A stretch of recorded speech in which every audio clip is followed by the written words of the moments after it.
Ciao ragazzi, welcome back. Claudio Giganti here with Giga Racing. We're here to talk about Friday practice on Mandalika in Indonesia. It was a really nice day, morning. The track was a little bit wet, so some people went out with wet, some people went out with sleek. So the first FP1, it wasn't really perfect, the condition of the track, so the times are very indicative. And then, you know, since we've been here last time, Mandalika, a lot of things have changed. Some of the track is being repaved. Also, tire allocation. We'll talk a little bit about that.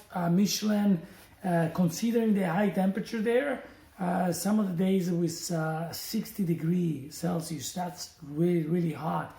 They say like just walking from your trailer to the hospitality, like 90-second walk, you would have been drenched wet. So really hot and humid.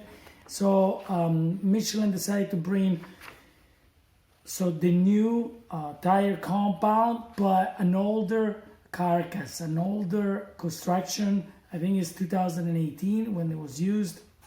It's a really hard construction, so it dissipates the heat in a different way. A lot of people had tires troubles today, and it was evident there was some problem with the tires, but some manufacturers benefit from, some manufacturers didn't. Okay, so for example, Yamaha did really benefit from. They were having struggle with grip on the rear hand. Now all of a sudden they have that grip and they be able to be right on top. FP2, top of the time sheet, the two factory Yamaha, Quadraro first, and Morbidelli almost identical time. Okay, again, we have in 1 second we have 20 riders. Again, everybody's really close.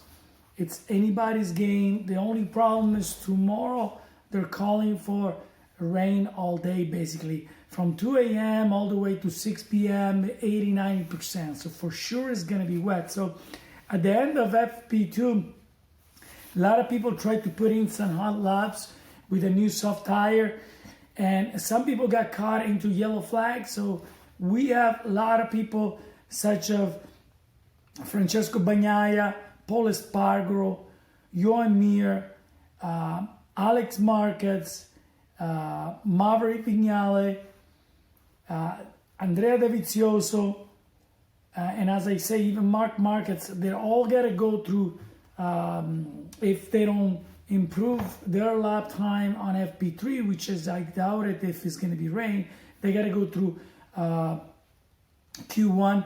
So it's going to be a really, really tight Q1, a lot of good names in there, okay? So as far as the bikes goes, Yamaha, it's a track that it flows. There's no much stop and go. The straightaway is not really long. So the two Yamaha, they're back up there. They got a good grip on the rear, so they're performing well. We saw Johan Zarco back up front again, a good lap time from him. And Enea Bastianini still, on power from the last race victory. We see again up front Jack Miller with the 6th time. Alex Espargaro, nothing has changed, is right up front. I actually, hear a lot of people saying about Barry Vignale being, way back in front of Alex Espargaro. But to be honest, Alex Espargaro has tailored this bike to his style. He's been riding it for a long time. Mario Vignale is adjusting to this bike. He's just trying to do what he was doing with the Yamaha, with the Aprilia. It's not really working. And a matter of fact, I heard that, Alex Espargaro is actually checking the telemetry of Mark Vignales, because some of the stuff that Mark Vignale does is really good. So he's actually, the fact that Alex Espargaro is up front is also benefit from Mark Vignale riding the Aprilia as well. As far as the other manufacturers, I was surprised to see the first Suzuki, Alex Rins 10, and is half a second behind. So the Suzuki is not working as good as they expected. Bagnaia, again, they said that Bagnaia had a lot of trouble. You see it all the way on 21st place, and he's about 1.2 seconds behind. But he's really satisfied, so I guess he's tuning the bike for what he wants to do.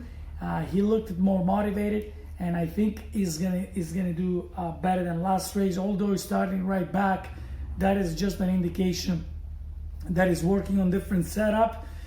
I also heard that the Ducati, all the bikes are different. So one bike has 2021 frame, 22 engine, and it is a mix. Aerodynamic, everything is a mix. One thing that is fairly clear is that they lost their front lowering device for the start.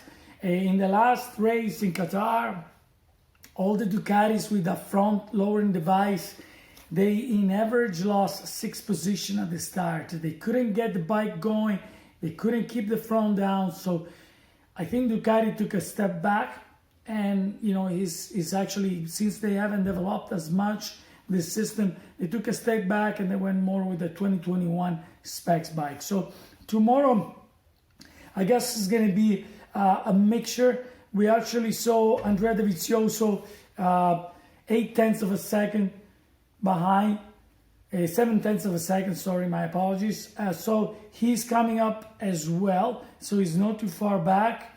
And again, Maric Vinales, I keep bringing him up. He's still, a Grand Prix winner, so I don't think, we got to give us some time for him to work with the bike.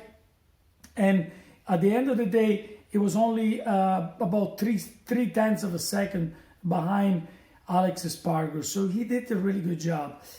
One manufacturer that I think is going to benefit also from the tire allocation and these type of tire is going to be the KTM. It looks like the KTM, they can make this tire work. Binder and Oliveira very close, about 4/10 of a second behind. So I think we're going to see again a strong KTM. So anybody's game tomorrow for the qualifying, especially if it's going to be wet. We're going to go and remix everything. This year, I think MotoGP is going to be, very unpredictable. Everything is going to happen always in a different way. It's going to unroll in a different way. So tomorrow, I won't see you. I have an online seminar I can't miss, MotoGP related. So I won't be able to do a video tomorrow, but for sure, I'll do one on Sunday or Monday. And if I do find some time tomorrow, I'll do a video, but no promises, guys. Again, thank you for watching. Claudio Gigante here with Giga Racing and MotoGP Talk. And we'll see you at the next one. Thank you. Ciao.